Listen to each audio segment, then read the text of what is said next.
個信心大咗嘅，對於做數學好 amazing 啊！即係覺得即係自己點教啊，或者點樣叫佢做練習咧，都做唔到嘅。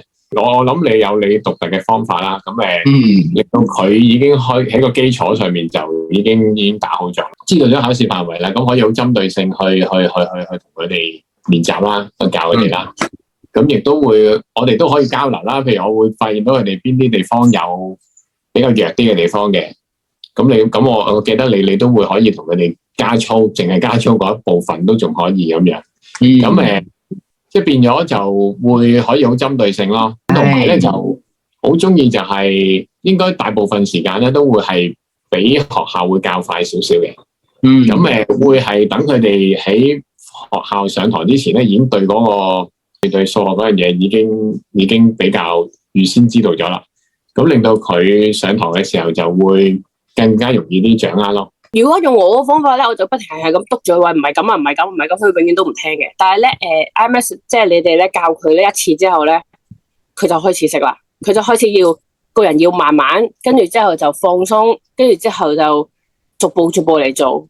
如果唔係咧，我諗我而家仲頭痛緊。佢對數學嘅興趣係大咗嘅，同埋去做數學嘅時候個自信心係高咗好多嘅。佢而家理解份卷嘅能力咧，亦都比初佢係大咗好多，同埋佢肯自己去踴躍咁做啊，唔使去再一邊話去幫手啊，坐喺度望住佢咯。咁其實佢喺教導上其實都係好用心㗎。佢唔識嘅時候，佢真係會俾多啲時間去解釋翻俾佢聽啊，當中亦都係理解到佢係學到好多嘢咯。上 IMATS 之前咧，都同老師提過話，最好就係針對多啲文字應用題嘅。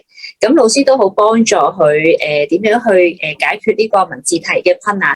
咁所以令到嘉希可以而家喺做呢個應用文字題嘅時候咧，有好大嘅進步。因為我好欣賞老師真係好有耐性咁樣去教導小朋友啦。